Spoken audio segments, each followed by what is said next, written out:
Network Entertainment. Kuya Kim, ano ba talaga?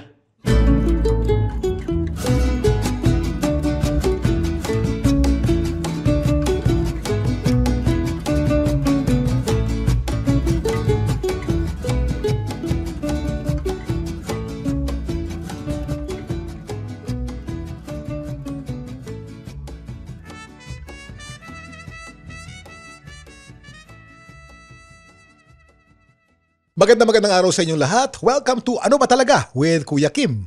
Ito pong podcast na to is brought to us by Spotify PH at ng Pod Network. Dito po sa podcast na to, we talk about anything under the sun.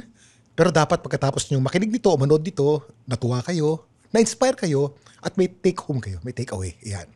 Itong guest ko ngayon, kakaiba ito eh.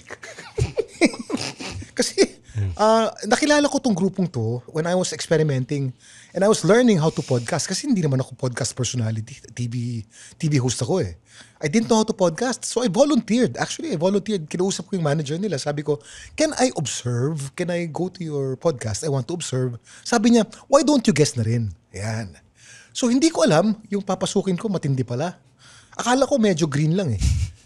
Yung pala talagang bastos. Without further ado, eto na po, ang Cool Pals. Yeah! May tanong lang kami, Kuya Kim. Bastos ba dito? But before we start, sino yung manager? Wala naman tayong manager. Coordinator niya Si Jomar. Jomar. Opo. Maraming salamat, Kuya Kim. Siguro nabiting ka sa kabastusan. Hindi, pero welcome ha. Alam niyo, natutuwa ako dahil yung mga usapan natin, hanggang ngayon trending pa rin eh. At saka nagpalit na ako ng pangalan, di na ako Kuya Kim. Yes, ikaw Kuya Tim na ako ngayon. Oo. Tapos yung mga lumang segment ng Shake, Rattle and Roll, naglalabasan ngayon, Brad. Na-research nila. At nakita nila, totoo pala yung storya natin na Kuya Tim pa lang talaga. Pumapalakpak ngayon si Mother Lily sa langit. Ako, kita na naman, ha? Sa views. Ako, dami views na naman, Kuya Tim. Pero thank you for coming, guys. Yun. Excited so, sabi kami. ko, balik rin naman natin ngayon kasi ako yung guest ninyo nung you welcomed me for your anniversary episode. And I was so honored. Ngayon naman, you honor me naman by coming here. Ayun, salamat. Anytime, Kuya Kim, tawagin mo lang kami. Same network naman tayo eh. So, anytime. The Pod Network. Kulang lang kami ng isa. Wala Oo nga, si si Jimmy. Nonong. Si Nonong saka si Roger. Si Roger nasa Bicol. Kasama yung pamilya niya. Nag-apologize. Nag-apologize. Kasi ang daming beses na namin siyang sinasabihan na ng bababae siya eh. So, naniniwala na talaga yung asawa niya. Magpaliwanag sa pamilya niya. Akala ko nasa PLDT. Sinunod yung advice mo, Kuya Kim. Tapos si Nonong naman, Batang Quiapo. Yes, nasa taping ng Batang Quiapo today. Yeah. So sana itong kaming apat will do for today's guesting. Kahit wala yung pinakasikat, ano? Oo, pinakasikat talaga si Roger saka si Nonong. Hindi, pero alam niyo, bilib ako sa inyo guys eh. Kasi ang kilala kayo as the Cool Pals eh. Walang nagmamando, walang pinakasikat, walang star, ensemble, lahat kayo sikat. Paano nyo ginagawa? Well, lahat kami laos. Eto, namatay na. Patay ka na, di ba? Basta pag napanood niyo ako sa akong mumu, sekreto talaga dyan, pare-pares kaming silahis. Ayun! Wala pang 5 minutes. Cancel din show ni Kuya Kim. Pero yung salitang silahis, nakakatuwa ang ibig sabihin eh. Kasi di ba ang sign ng LGBTQ ngayon, rainbow, di ba? Ano ba ang kulay ng silahis? Silahis ng araw. Pag nakita mo yung prism ng silahis, rainbow color din yan. Tsamba lang yan. Oo, hindi siya... tsamba lang yan. Ang galing talaga tumamba ng So mga ano yung bakla. tunay na ibig sabihin? Anong tunay na ibig sabihin ng silahis? Ang silahis kasi medyo derogatory yan eh. Silahis, ibig sabihin, may silahis nang. May aninag ng kabaklaan. Ayun. Ayos, may silahis ng kabaklaan. Ganun. May kaba. May parang... Ano yung kaba? Kabaklaan. Ayun. Si Raul. Pinagsi mo pa. Siguro, dun sa question ni Kuya Kim, yung dynamics namin kasi magkakaibigan din talaga kami. So, nag-start kami sa comedy ni Rem Sabay. Tapos, na-experience namin yung growth ni James as a comedian. Bakit growth? Dati ba hindi siya grow? Hindi, ibig sabihin yung, kasi kami yung nauna, tapos then follow si James. Late bloomer ka pala, James. Opo, late po ako nag-out. Oo. Kasi po Naninag na namin. Nasilais niya na Nasilais niya na. malaking potential niya sa comedian. Kasi po nung nag-start sila, 2007, 2008. Oo. Tapos ako, nag-start po ako 2010. Si Muma naman. 2011. 2011. So, nung nag-start po ako, si GB po ang Huwag mo na ako pinupo, Brad. Di ako ganun katanda. Si GB, hoy. Huwag naman, hoy, Brad. Ito yung respeto naman. Si GB, siya yung nagmamanage ng open mic. Open mic. So kung kahit sino pwedeng sumampa on stage, doon akala ko nung sumampa ako noon, akala ko audition. Tapos very accommodating ni GB. Nung feeling ko siya din ang dahilan kung bakit we stay grounded doon sa sa batuhan namin, walang umaangat, walang kasi siya yung nagsisilbing example sa amin na kahit ang tagal niya na, kahit siya yung nagpasimuno nagtatag ng Comedy Manila, nag-open ng open mic rooms para sa mga aspiring comedians. Siya pa rin talaga nagiging hands-on sa pagbapayo, pag-advise sa mga comedians. Kaya feeling namin, isa yun sa dahilan para mag-level lang yung ulo namin. So masaya yung ganun na kwentuhan na totoo. Na walang ako yung kailangan nakakatawa palagi. Ganun, wala. Kasi bawat isa sa amin, merong humor na nakakapagpatawa sa aming lahat. Kumbaga parang complimentary. Oo, na-enjoy namin humor ni Ryan Rems pag umirit siya. Si Ryan, hindi naman nagpapatawa to, nakakatawa lang eh. Hindi, nakakatawa. Oo nga, medyo. tama no? Karakter siya. Hindi naman, wala namang punchline. Laylay nga, lahat ng punchline, laylay. Pero nakakatawa. Ang appeal mo yung pagiging persona laylay niya. mo eh. Di ba? Deadpan. Deadpan. Para kang nakamariwanag palagi. Ganun. Parang lang. Parang lang. Word. Oh. Ano yan? kasi Santi bawal Barley. Sante lang. Karakter lang. Karakter. So, Rock and roll to the world. siguro, yun nga. Each one of us enjoy each other's humor. Yeah, Na characteristics. talagang walang mas nakakatawa ko sa'yo. Kasi natatawa ako sa kanya, tatawa ako sa kanya, tatawa din sila sa akin. Tsaka siguro sa tagal na rin namin magkakasama, alam na namin kung kanino ibabato. Oo. Yung kunyari, alam na namin kung may sasabihin na nakakatawa si Ryan Rems dito sa usapan na to. Saka na namin ibabato yung ending. Tapos may sasabihin siya, sumusubo ng ari. Sasabihin niyang gano'n. Ba't si Rems lagi pag sumusubo na kami? So, Teka muna, hindi bastos ng podcast. kaya ginamit namin yung term na ari. Ari. Oo. Yan ay turo sa atin ng anak TV Seal. Kaya anong TV skill mo? Kaya ako nilagay dito yan, Brad. Alam ko, ang guest ko ngayon, Full Pulse. Sabi ko, ilalagay ko, hindi maliit na anak si TV Seal yan. Marami akong maliliit na anak TV Seal. Yan ang tatay ng anak TV Seal. Yan ang Kumbaga yung pinakamalaking cross. basta yung pinakamalaking anak TV Seal. Para lang, alam natin, na Okay, itong bye. podcast na to, hindi bastos ang podcast na. Tama. Hindi, biro lang. Guys, you can be yourself. Kaya ang mga bata. Gagamit ng salitang ari. Tuloy mo, Jiwi. Ayun. Ito ba'y bunsod ng iyong pagiging writer? Kaya aware ka sa ganyan? Ako siguro yung gusto ko lang yung magpatawa talaga. Is to be able to make people laugh. Wala akong pakialam if it's a big audience, small audience, sila kami lang. Talagang na-enjoy ko yung tawanan. So parang to be able to somehow instill in them na focus tayo sa gusto natin, which is magpatawa.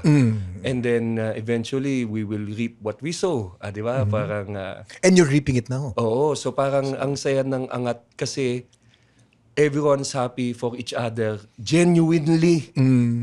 Na si James may billboard, si Muma nakatabi si Geneva kanina. Mababaw lang yung Sayang nga eh. Si Geneva kasi ang guest natin. Oo, kanina si Geneva Cruz may Si Geneva picture is, siya. abangan po ninyo si Geneva Cruz, guest po natin yan. Kasi kaibigan ko since the 90s. Yes. Ay, Ako, naku. crush na po namin yan. Nating Since lahat. Nating lahat nung simula 90s. Hindi nagbagong itsura, ha? Ganun pa rin. Kaya nagbadali kami agad nung nakita namin yung picture. So, nakauna na palang umuwi. Pero then to have Ryan Rems with us dito sa adventure na to, kasi kasama ko siya since 2008. So to have Nakilala him- mo sa ABS. Nung sa nanalo siya. stand-up, when I did stand-up. Stand-up, yeah. So bago pa siya sumali sa ABS, we were doing open mic together. So to have him with us na ganito na still doing this comedy thing, sobrang saya ng feeling more than na sumisikat na tayo, ganun. It's more than that. It's just that finally, we're earning from this kasi when we started, wala talagang kita eh. Nakakatuwa din po kasi yung nangyari kay Ryan Rems kasi parang dito nagamit namin ng tama si Ryan Rems. Kasi sa ABS di siya nagagamit ng tama. Tama. Oy, teka ba, paliwanag mo nga yan, paano? Oo, kasi 'di ba parang nilimit lang siya, kinahon siya doon sa Rock and Roll to the World. Kaya hindi na nga na-trauma to sa Rock and Roll to the World. Ayaw na ulitin. Ayaw mo na sabihin bakit ba? Sinasabi ko lang yun mga once or twice a year. Pang maintenance lang. Very hard kasi to have Ryan Rems dun sa TV mainstream. Kasi hindi mo din alam talaga kung paano siya gagamitin because he is not the usual comedian. It's a different kind of humor. Oo, Actually, iba. kung tatanungin mo ako, ang humor mo very Western. Kailangan medyo matalino, mataas ang antas mo ng comedy para ma-appreciate mo yung... Kasi walang punchline eh. Mahirap ang comedy walang punchline eh. Very Saka, British. Isa sa mga memorable moments sa Pinoy comedy, Pinoy stand-up, not comedy, Pinoy stand-up is yung ginawa ni Rems, yung joke about Whitney Houston sa Showtime. It was lunchtime, mainstream, maraming nanonood. Saturday, he's about to get eliminated. Ang isa sa mga judges noon, I believe si Herbert Bautista, I think, and then Joey Marquez, I think one of them. Ang joke niya is, namatay daw si Whitney Houston. Kamamatay lang ni Whitney. Oo. Nag-drugs. Lango sa droga. Lango sa droga, nalunod sa bathtub. Tapos sabi ng nanay niya, anak, huwag kang mag-alala. Wala tayong bathtub. Pero pinagbawal yun dati. Buti hindi ka na-ban sa ABS noon. Dati ayaw nilang ilabas yun eh. No, inawat akong ilabas yun. Ako hindi pwede yan. Tapos nung naubusan na ako ng bala. Parang sige naman, ilabas na natin to. Parang kaya naman. Ginawa mo ba yun dun lang sa stage? No, I remember that. Nandun ako eh. Hindi. Pero first salang ko palang gusto ko na siyang gawin. Second ayaw. Tapos nung third, pinayagan na ako. Oo, tapos tumawa sila, Herbert. Tumawa yung mga tao. Ako, tumatalon talaga ako noon eh. Like, to hear that joke on TV signals that finally stand-up will be recognized. Ganito ang ano niya, ganyan siya. They can go beyond yung knock-knock jokes. Hindi kayang labanan ng Itbulagano kaya nagkaroon ng bold si Wally eh. Hindi naman. Wally, dapat may gawin ka, Wally. I believe. Ewan ko lang, Kaibigan niyo si Wally, no? Hindi po. Hindi po. Magiging kaibigan. Mang Wally, baka pwede mo kayo mag-guest sa amin. Wag mang. Sir Wally. Sir Wally, baka po pwede kayo mag-guest sa amin. Pero I believe, yung time na yon, yung tumataas na rin talaga ang Teka muna, rating, bago mo ituloy yan. Wally, itong mga joke na binitawan dito sa Cool Pals na hindi sa akin. Tuloy mo lang. Tuloy mo. Ang ganda. Laki nung to. Qualifier. Mamaya, wala na yung yung Well, award. we are just stating facts, sir. Hindi naman kami talaga nagpapatawa. Pero tama ba, yung during those times, dun si Rems, tumataas yung ratings ng Showtime over, Itbulaga? That was the peak of Showtime. Yung panahon ng, yung mga contest na yun. 2015 no? 2015, Kalokalike, yung sa inyo. Kasi talagang magugulat kayo na ibang klase talaga yung Iba yung phenomenon. humor ni Ryan Rems. Even kami na nasa mainstream, nung nakita namin at napanood namin si Ryan, alam namin na iba. Oo, di ba? Parang, Ibang timpla eh. Ibang pakiramdam, ibang timpla. At rightly so, buti na lang nanalo ka rin. Maganda rin. Nakatulong ba sa'yo yung pagkapanalo mo sa Showtime? Nakatulong kasi bihira na yung nangi-spot sa akin mga gwardya. Nakilala ka na. Nakakala lagi may dala. Pwede ba i-share sa kanila kung saan mo inubos yung pera mo, yung winnings mo? Magkano na panalo naman? 500? 800 tao. 1M pero may tax siya. Entertainment 800 tax. tao. Oo. Ay, nilibre ko ng isang taon na tuition yung mga pamangking ko. Galing. Tapos may tinira din ako na pinapaikot-ikot ko hanggang ngayon. Galing. Takma o yan, Ilocano yan eh. Potpourri. Oo. Alam niyo ba bakit kuripot ang may Ilocano? May trivia dyan eh. bakit? Kasi napakahirap ng klima sa Ilocos. Na pagka ang klima dyan talagang harsh, walang harvest. Natuto ang mga Ilocano na maging basinop pagka ang panahon ay talagang malupit. So talagang matipid sa pagkain, matipid sa ipon, matipid sa lahat. Dahil napakahaba ng drought dyan pag kailangan magtipid. Kaya ang Ilocano, masinop. Huwag mong tawagin kuripot. Masino. Saludo tayo sa mga Ilocano dahil Oo. ang Ilocano ay nandyan si BBM! BBM! Tsaka makamot na yung camera mo. Sabi niya, balik na lang daw si Geneva. Ang ganda ng guesting ni Geneva kanina. Napag-usapan namin yung Malate noong unang panahon. Kasi ito, bro, talagang ito, proud ako. Sabi niya, si Kuya Kim walang yabang sa katawan niya. Kilala ko yan, anak ng mayor yan. Napaka-humble talaga. Sabi ko, Geneva, may yabang ako nun. Dahil nung lalabas tayo sa Malate, hindi mo alam. Inaangkas kita nun sa scooter ko para makita ng buong taong bayan, angkas ko si Geneva Cruz. Di ba, yabang yun eh. Oo. Niyayabang kita. Yun ang... Ako may So tanong. hindi naka-helmet si Geneva nitong mga... Wala pang helmet nun. Walang helmet law nun. Ano to yung mga 1999, 2000 eh. Wala Ayos. pa. May tanong ako, Kuya Kim, kasi Yes, laking Manila kayo. Diyan ba talaga ang unang stand-up scene? Kasi Sa sabi library. nila sa library. Library. Nakapanood ba kayo nun? Oo. Kasi ako, sana, yun yung dream ko as a stand-up comedian, to be able to perform sa stage na yun where everything started. Library. Oo. Si Existing pa ba? Mamu. Hindi, wala na. Existing pa ba? Wala na sa Malate. Wala na rin sa Quezon City, if I know. Si Mamu, marami na siyang mga marami siyang mga ibang mga comedy alaga, bar. Oo.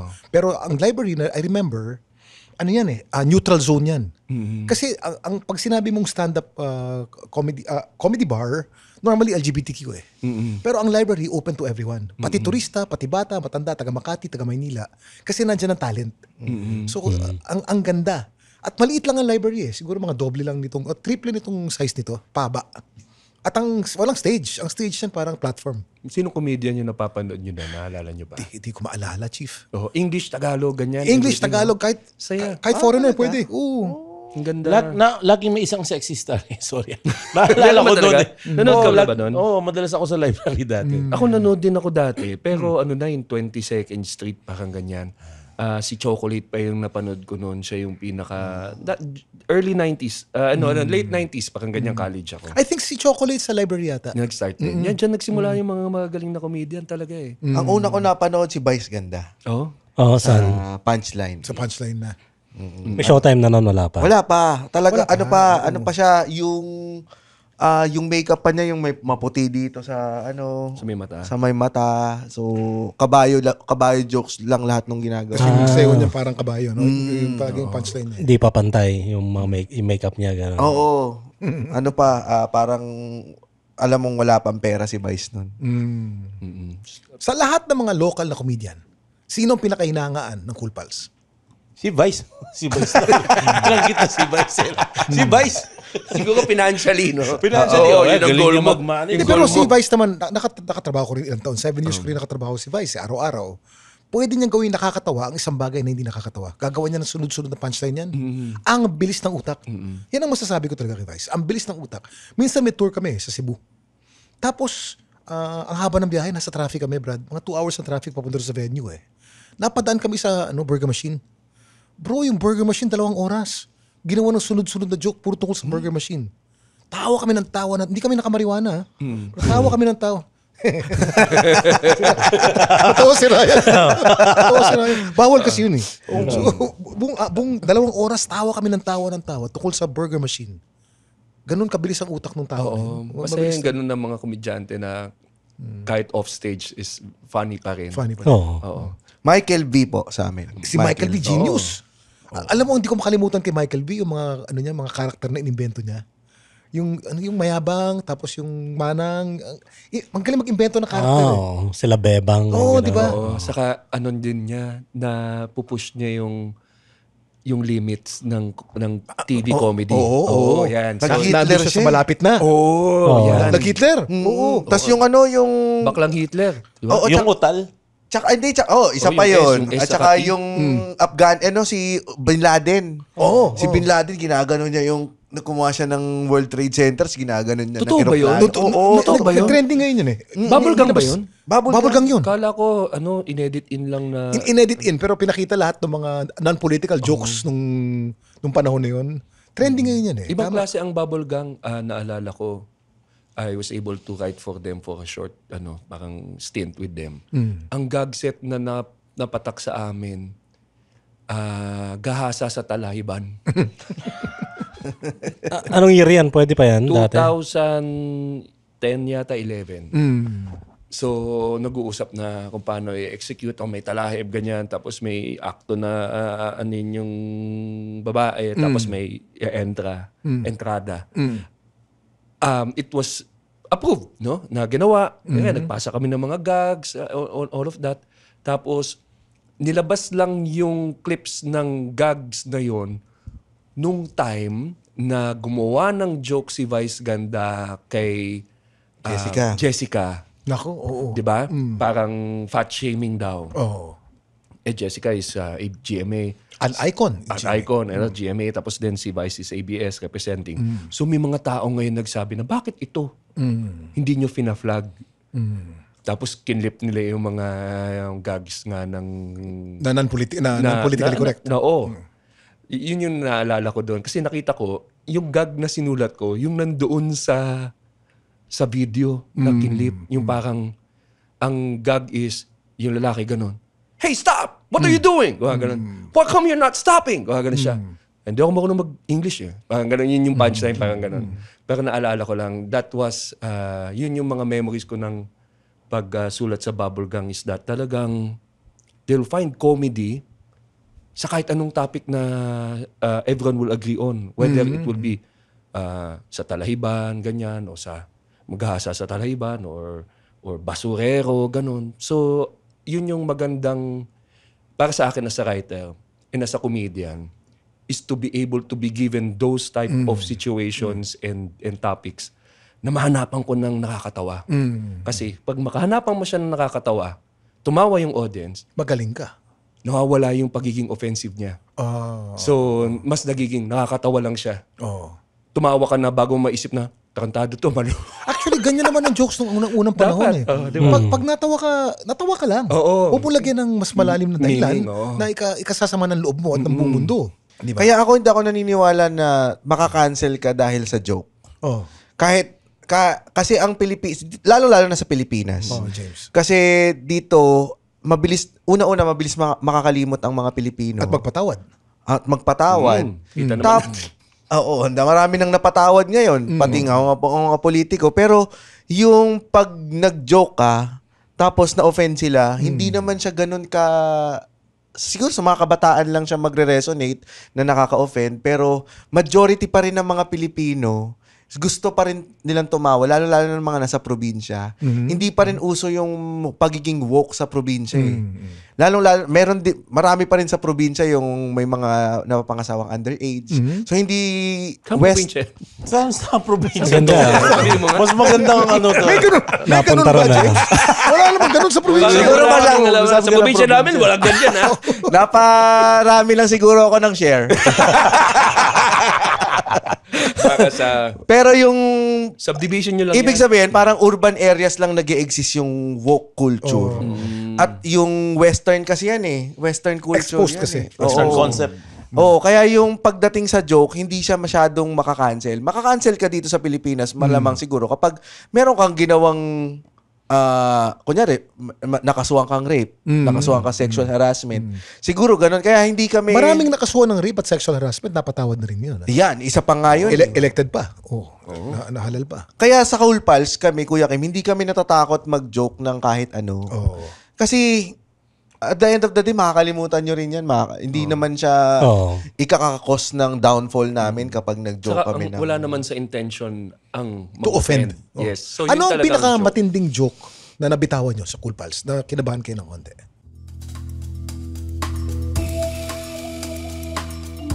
Uy! Tigil nyo muna yung pakikinig ng show na to, ha? Ito po ang The Cool Pals. Hello. Hello sa inyo, sa mga nakikinig Tumingin sa ng camera. podcast na to. Hello sa inyo. Hello. Ito po ang kwentuhang inuman lang, long table inuman, may uupong guest, at makikipagkulitan sa amin. Ganun lang po ang podcast namin. Kaya kung trip nyo makakinig ng mga lasing, Parang ayaw mo na mamilit kung gusto nilang ano. hindi, bahala na sila. Tapos pag nakinig sa atin, magre-reklamo. Huwag ka na lang makinig. Ganun ba? Papatanggal nyo sa trabaho? Hindi. Hindi nagustuhan? Hindi yan. Huwag na kayo makinig. Sige. Huwag na. Dito. Bumalik na kayo sa show na. Yun na, Huwag yun na kayo yan. pupuntahan. Huwag Tinanggal kayo pupunta sa show na. Ano? Pero kung gusto nyo makinig, punta na kayo sa The Pwede Cool naman. Pals. Ganda naman eh. Di ako minom.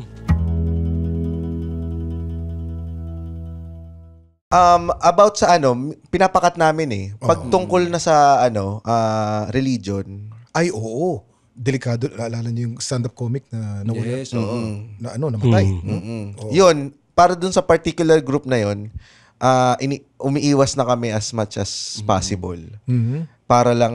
Well, anything that will trigger more Hatred. hate than... And we're not than talking about one religion. Oh, hindi naman. Just to Like, qualify. lahat ng- Any religion. Any even LGBTQ, di ba? You cannot just joke about it na na pabastos o pabalang.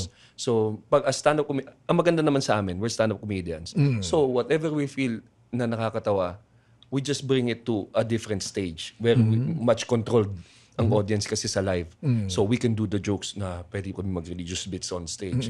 Ganun. Pero sa podcast... Kasi contained. Oo, contained. Pag may nakita kami na medyo na-offend na, parang, okay, kakambyo kami agad, we'll go in a different direction. So sa podcast, cut, ganon. Para sa live audience na lang yung ganon din eh. And either kahit ikat, dahil ang technique din sa amin sa Cool Pals, dahil 5 kami, pag may nagbitaw na isa na offensive, yung 4 ko kontra. Bawi.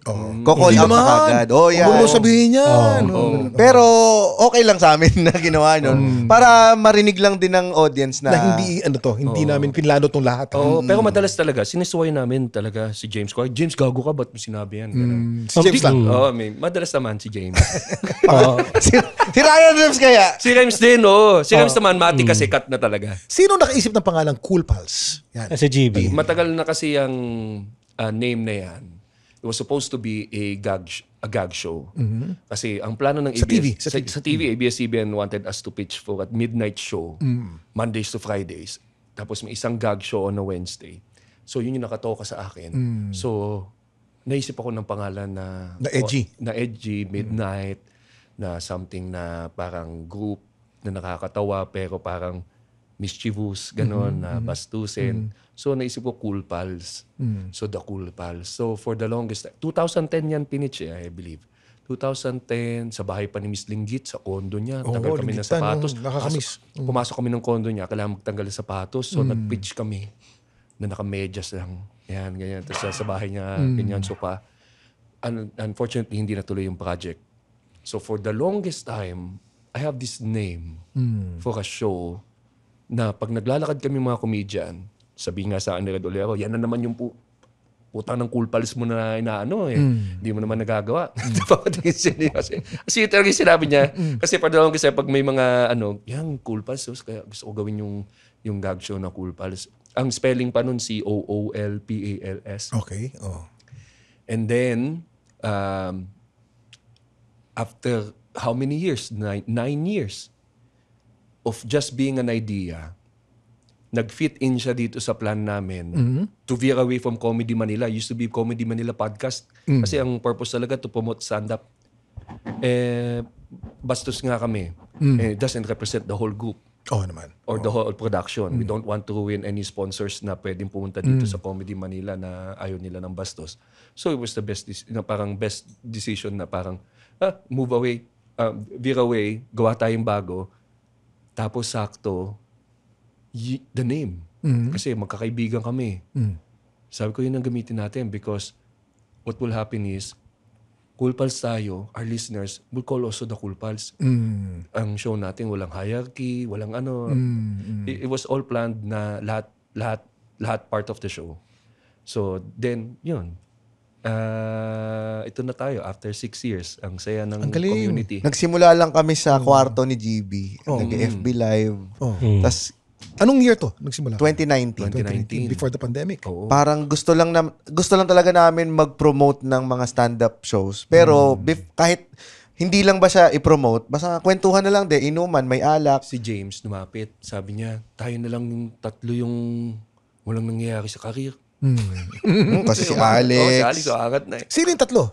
Kami, ako, si Nonong. Nonong, ikaw. Pero si Nonong at that time, probinsyano na siya. Probinsyano, tsaka... Pero kasi kami magkakaibigan eh. Madalas pag-guest ka sa ABS si Nonong panahon na yun eh. So, tinuloy namin. Sige, papromote natin mga shows, ganyan, sarili natin, to conversations. And gumana, ang ganda. Tapos si James bumili ng gamit sa Raon, set up sa bahay. Pero maganda na ang gamit nyo ngayon, nakita ko Social, Oo, puro Kuya Kim, mamahalin. Hindi pa bayad yun. Hindi pa ba yan? Totoo, Kuya Kim, di pa bayad yun. Di pa Pero bayad. yung, Installment. kahit nga yung sa Raon, di pa rin bayad sa akin eh. Huwag natin bayad na pag-usapan yung past. 15K yung Hindi pa ba bayad? Huwag na raw pag-usapan yung past. Yung mga past na utang, Yan. kalimutan.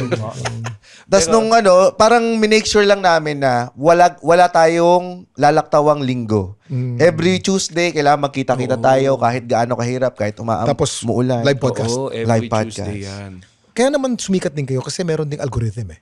Pagka hindi ka regular, medyo nagtatampo rin ng algorithm ng Spotify, di ba? Kailangan talaga regular ang pasok.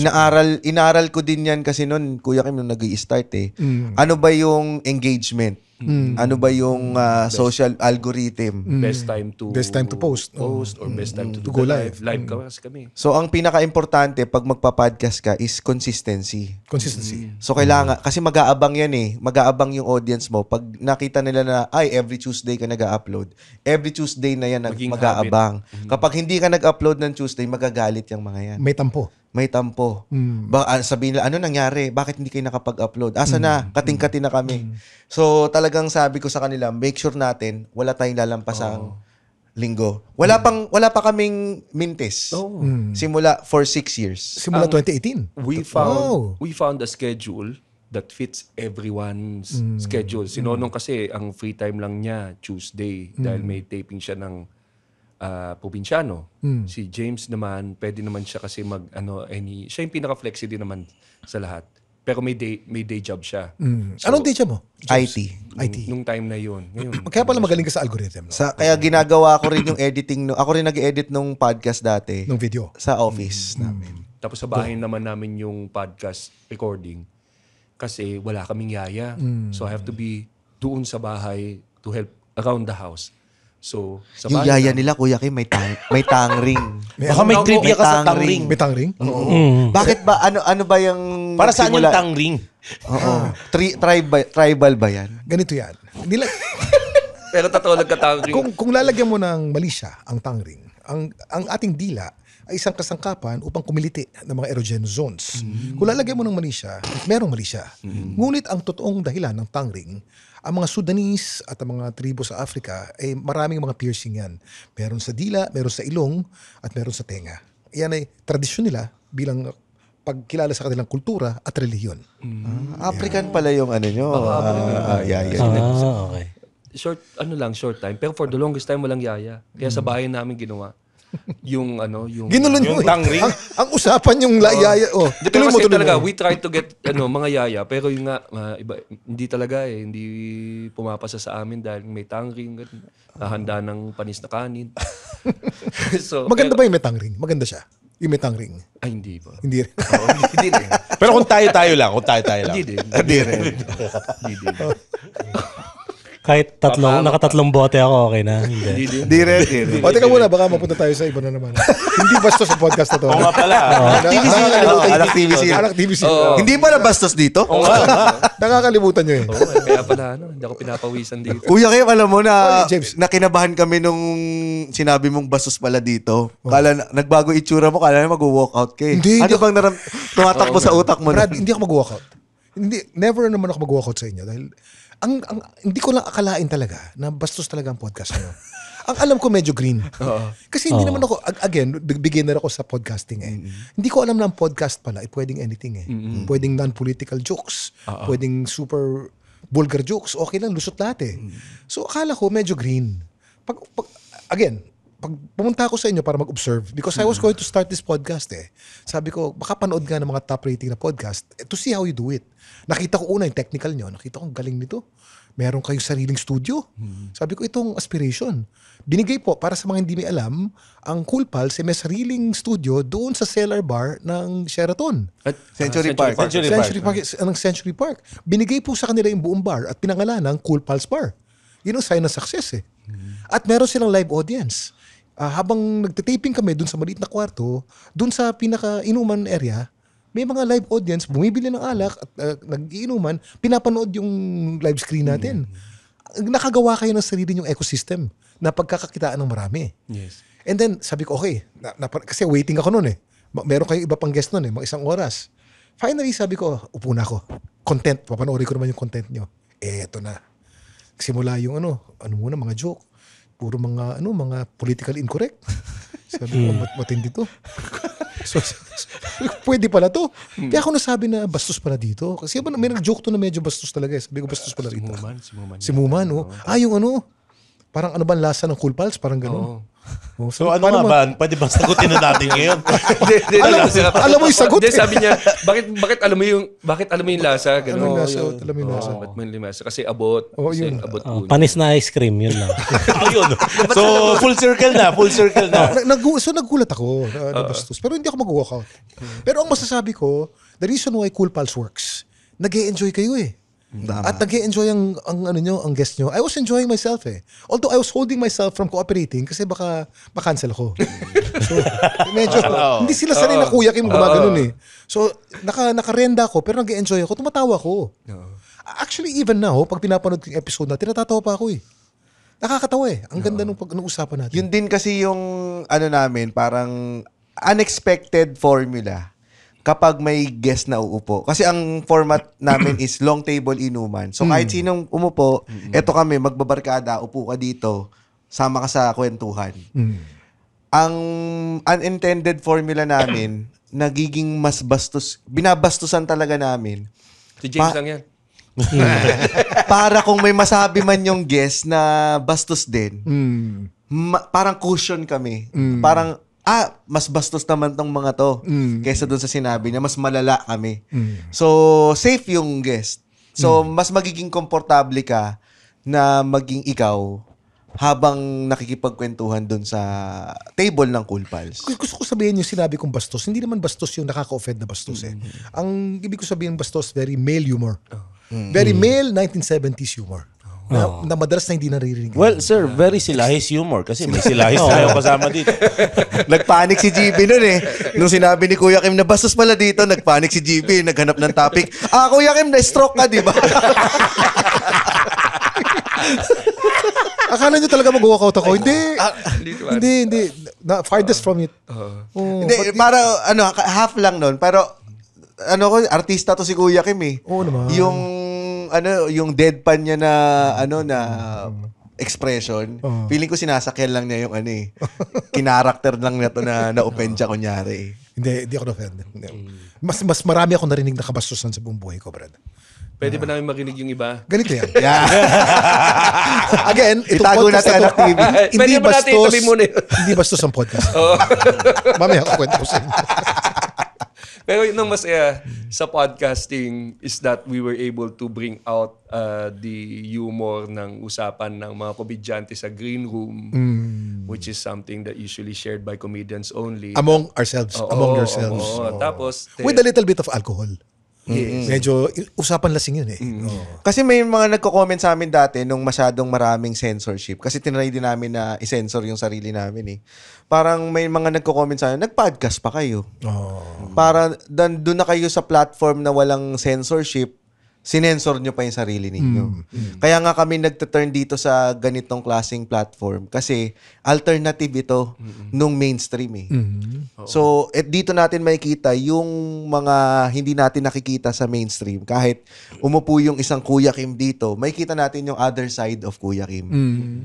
Kaya yun yung na-appreciate din ng mga tao kung bakit uncensored, unfiltered, and very raw dapat yung podcast. Tapos may people like it. Obvious pa. So parang, Kayo yung stars ng mga podcasting world niyo. kaya nakakatuwa. Hindi naman Kuya Kim. Hindi, pero nakakatuwa. For now, yeah. Nakakatuwa na in a world na parang akala mo people are very tight and very strict when it comes to humor. Na you get to do this kind of humor, be yourself, joke about anything you feel is funny, and then have an audience that really enjoys it.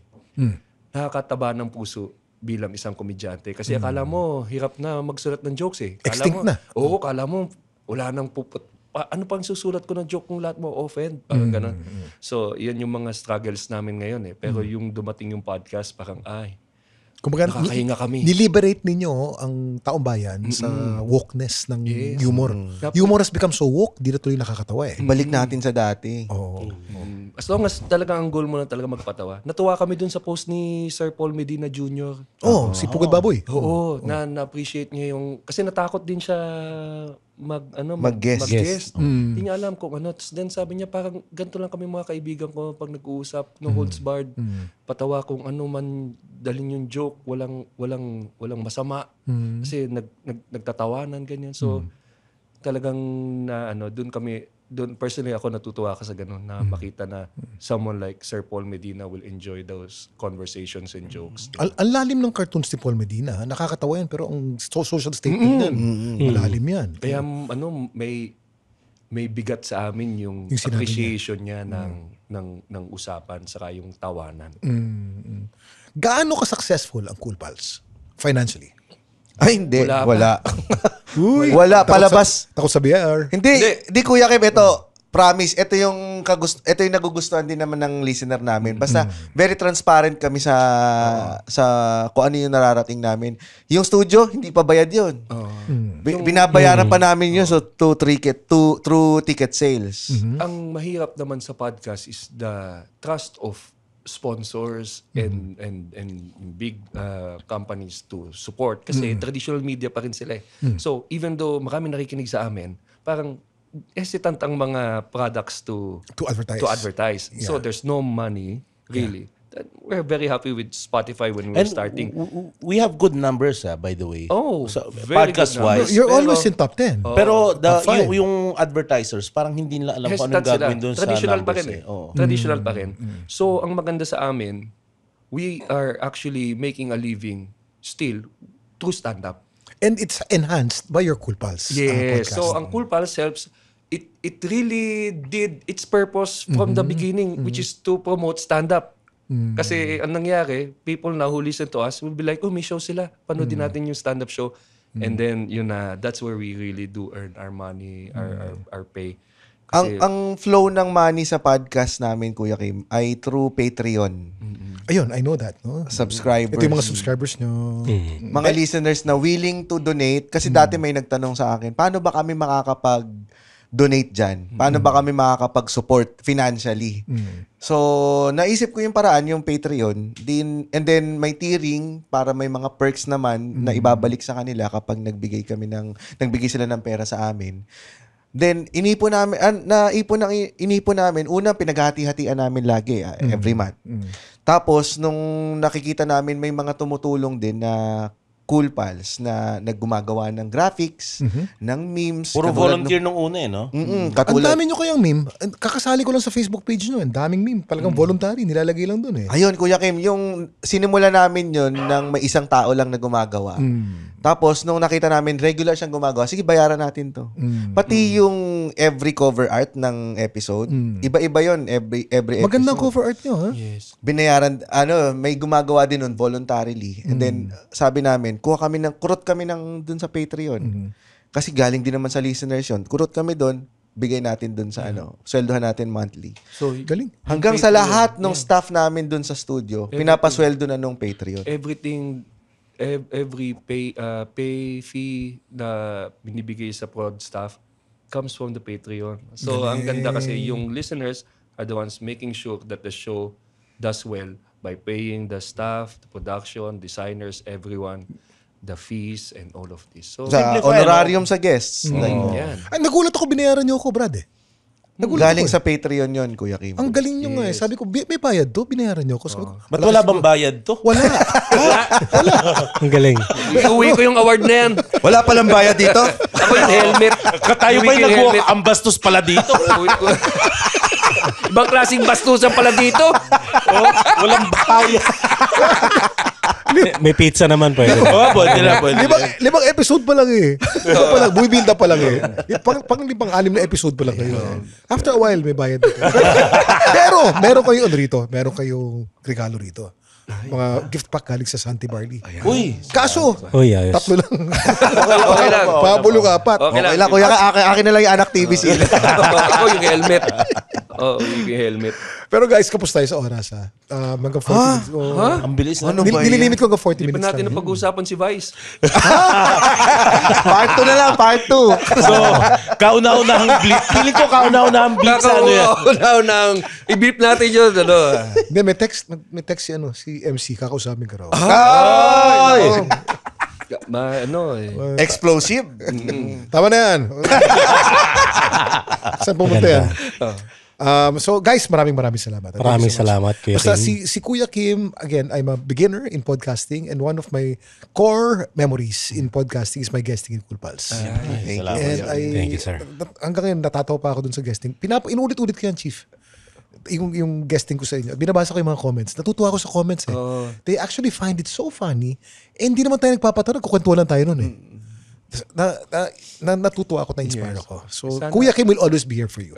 Any way you need me, I'm here for you. Kami rin po, Kuya Kim. Alam niyo ba't ko sinasabi yan? Na talagang taus-puso. Kasi wala kayong talent fee ngayon. Ang ganda. Anyway, no, anyhow, no. So ang gagawin natin, Kuya Kim, ano yung weather today? Wala mo ng weather today. Mainit sa labas, di ba? Mainit sa labas. Ang tawag sa init na yan ay monsoon break. Ang panahon natin ngayon ay southwest monsoon. Ang hangin ay nanggagaling sa mainit na southwest. Ngunit meron low pressure area ng isang linggo na bumugaw doon sa mainit na hangin galing sa southwest. Ang tawag sa hangin na yan ay monsoon break dahil umiihip ngayon ng easterly wind na galing sa east na nagdadala ng mainit na panahon sa Metro Manila. Asahan natin mga 40 degrees Celsius na heat index sa mga darating na araw hanggang dumating ang bagong low pressure area. At yan ang ulat panahon, ang buhay ay weather. Wow! Sabi na, tama ang ABS-CBN eh. Sa weather ka magaling. Magaling din ako sa iba, Brad. Masaya. Sana mag-open mic din kayo, Kuya Kim. If ever you sige, ibitahin niyo ako. stand up. Malay mo, baka may talent pala ako sa comedy. Every Friday, Kuya Kim, sa Century Park Hotel. Sige, para ma-training tuloy ako. Si Bong Nebriha, nag-ano rin Si Colonel doon. Bong, Si Colonel nag-open Bong. mic. Taga ron yun eh. Taga Labarista si Bong Nebriha eh. Walking distance ang bahay niya sa Century Park. Ayun. Sana. Kuya Kim, asahan namin mag-open mic. Okay. Okay, mga events, Sam Nuts, Kuya Kim. Yeah. Guys, thank you. Maraming Thank you, salamat. sir. Salamat. Thank you so much. Thank you, Isang sir. malaking karangalan na makasama ko ang Cool Pals. Saya na kwentuhan. Yeah. So napakasaya po ng kwentuhan namin ngayon. Maraming salamat for joining us. Ito po ang Ano Ba Talaga, Kuya Kim. Kasama ko po ang Cool Pals ngayon. Maraming salamat for joining us. Marami pa tayong mga episodes to come. Thank you and God bless.